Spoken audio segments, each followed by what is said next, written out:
Hey, how's it going, everybody? If you saw the last video, I kind of introduced the idea of the tachometer. So this is what I have so far. This is just very much in the experimentation phase for right now. So what I just did tonight is I put this, so I have a pack of these Hall sensors, and basically they pick up basically disruption in magnetic fields, so they'll be able to detect any rotation of a magnet like that. You can see when I spin that past, it's going to detect that.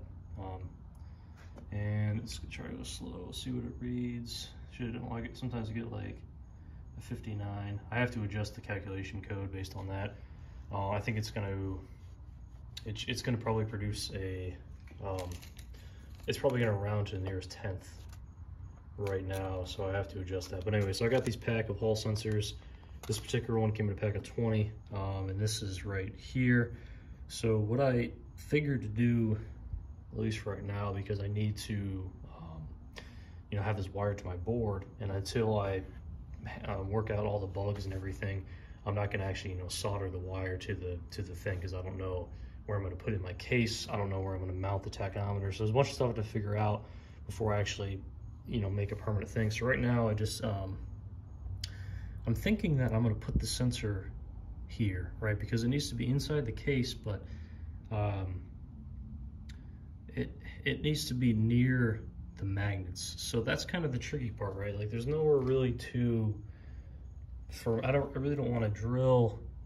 I could potentially if I have the angle adapter somewhere. Oh, it's right there.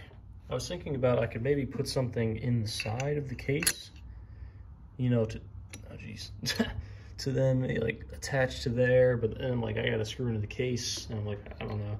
So I'm thinking I may be able to get away with this, obviously a little bit cleaned up and refined, this part.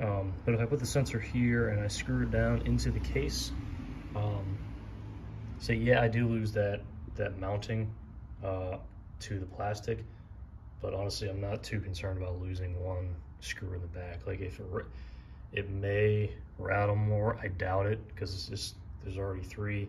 If it does, I'll have to figure that out, but I think this is going to be my best option, at least for right now, temporarily. Another option would be to maybe, again, because I'm trying to avoid introducing any kind of potential where I mess up this flywheel, and I just don't know, there's not a lot of room here, right? Like I'm not gonna be able to mount something to the side and still fit it into there. So that's the tricky part, because at least with here, I can just drill out part of that hole, right, to accommodate that. Now obviously I could, and the reason I have to do it like this is because there will be no way, or like virtually no way, for me to be able to put this in, then put the screw in, hold the sensor, make sure it sits right. It just sounds like a nightmare, and anytime I open the case, it would fall out. So I'm not trying to do that. So this makes it easy. I'm gonna try again. Give me a 59 there, so right there. I think this is gonna work out, guys. And this is my Arduino code. Again, I have to refactor some of the code on it. It doesn't stay consistent at really high RPMs, kind of bogs down. So I got to check the disruption function that gets called whenever it detects a disruption from that sensor going to pin 2. It'll trigger this function to fire, basically, which basically increments that RPM value and then does some additional math to get the per minute value of the rotation. So I just have it wired up to a USB power source. That's also the additional problem. I think I'm just going to get a really small USB kind of battery, like the battery sticks, whatever. It just needs to be 5 volts. That's the only, I think, the requirement. I may be able to get away with 3, but I think the 3.2, but I think the LCD may require 5. I'm not sure. I have to read that. But I think I'd have to go for 5 minimum. So I think the power source I'm not concerned about, because I could easily just put this on the underside of here, and you would never know, and then just route the USB to wherever the tachometer sits, which you want it to seat somewhere where you would see it, but also be away from the exhaust. So I'm guessing I may mount it like here. I know it's away from you, but it needs to be somewhere where it's not by the exhaust, and also where additional, because the flywheel seats here. Actually, that might be, and the exhaust shoots out here. My feeling is this is a little bit recessed enough where it might not get as hot. I don't know. So that's just a thought. But this is where it's at. Again, this engine is ported. I opened up the intake and exhaust numbers. I do have to get the timing numbers so I can post those.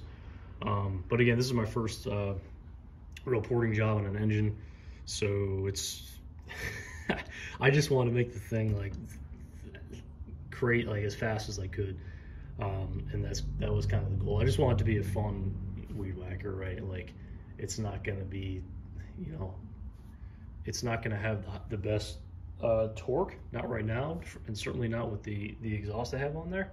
But it's gonna move a lot of air and fuel, and it's gonna spin fast. So I'm thinking, you know, when you're in light grass, things are gonna be really fast.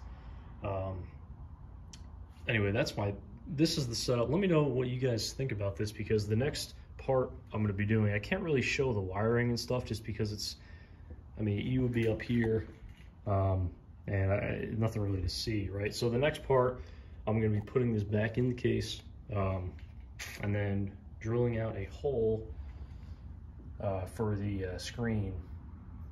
Once I get some, I have to get some longer wires to move the screen off, but I don't have the wires right now.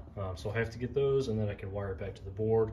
So that way the board can sit independently of the screen. So that way I can route the screen in here, put the board, right now I'm just using this spinnerbait box that fits everything in there, actually not bad. So I got to figure out where this all would go. You know, best case scenario, I eliminate the breadboard and just get use the Mega, what is it, 2560, I think, something like that. That would be best case scenario. I don't know how far I'm going to take this. This is just kind of for fun to see what happens. But yeah, I think it's kind of a neat project. So if you want any updates, any references I used, anything at all to begin this process, I'll post it on the video, and then I have a short about it too, just to try to get some traction going. Yeah, I mean, that's really it, guys. Like, I'm honestly pretty excited about this. Definitely a unique project for sure. I love this small 20cc engine. It's so much fun to work on. I got it for $5, guys. So if I blow it up, like, it's not nothing. It's you know, best I still learned a bunch. So anyway, that's it. Thanks for checking us out, and yeah, let me know what you guys think. So all right, have a good one.